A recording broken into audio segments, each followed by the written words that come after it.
Welcome back to Math is Easy Step by Step. So here we're continuing part 15 of finding zeros of a function by using factoring.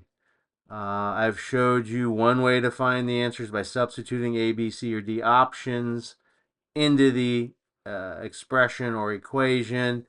Now I'm showing you a for sure different way to find those answers. So we're continuing on factoring special products, and I left you in part 14 with this particular answer. Now let's check this answer. And in order to check the answers, you want to use what is called FOIL.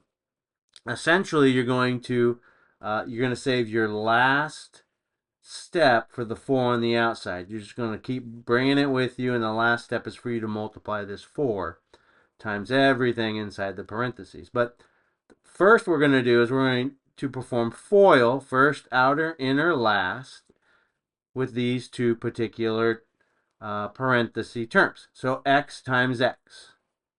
Then x times a negative 2y.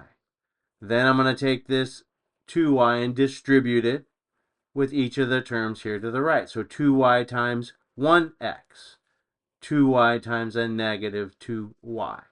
And so that's what I'm showing you here. And I'm breaking this down in expanded form. I left these terms out here.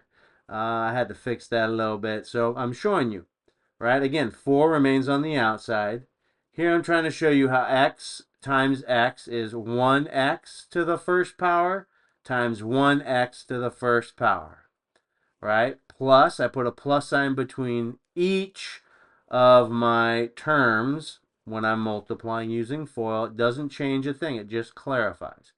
So I've multiplied my x times the x here. I'm showing you x times a negative 2y is a negative 2y times the 1x. Plus, I'm going to take this 2y and multiply times that x. And I'm showing here 2y times the 1x plus, finally, I multiply those last terms, 2y times a negative 2y, and I'm showing you that here.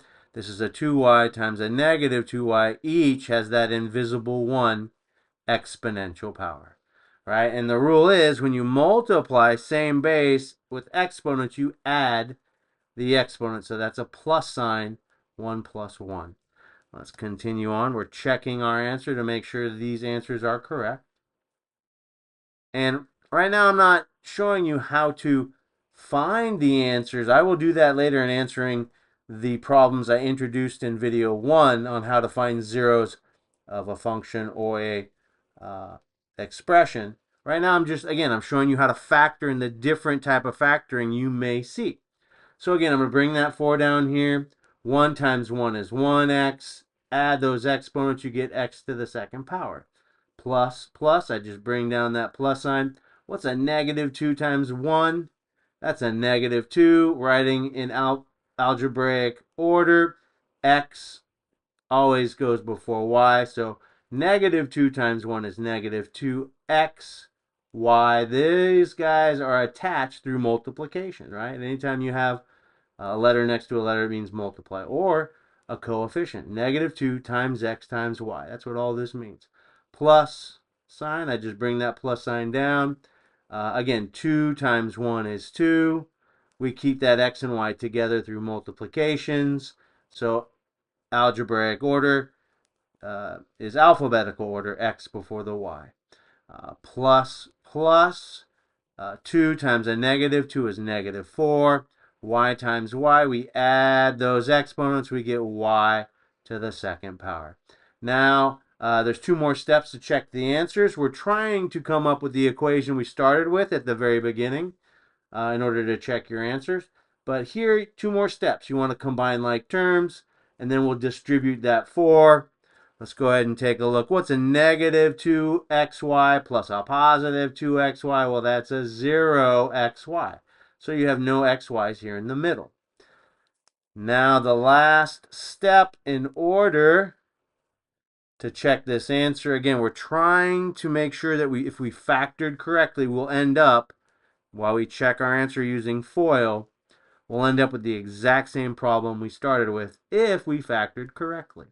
So here I've got x squared plus a negative 4y squared inside the parentheses. I'm using brackets instead of normal parentheses that you would see. It all means the exact same thing. So now I'm going to distribute the 4 times 1x squared and then plus the 4 times a negative 4y squared.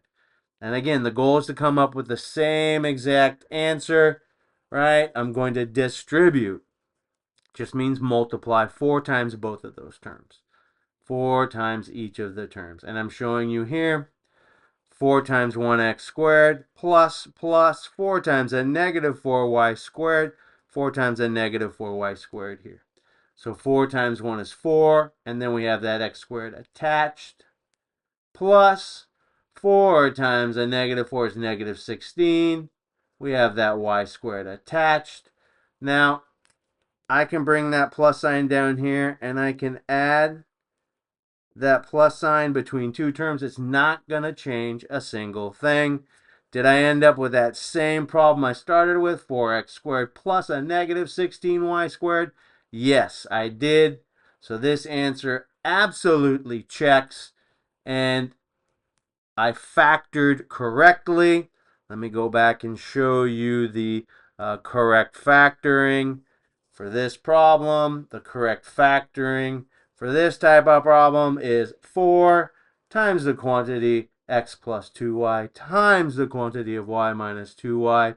This would be the correct factor from that original problem that we started with. 4x squared minus 16y, as you see here. Hey, hopefully this has made things a little bit easier for you. Math is easy. Take it step by step. If I have helped you, please help me in donating any stars or gifts. Thank you so much for joining me.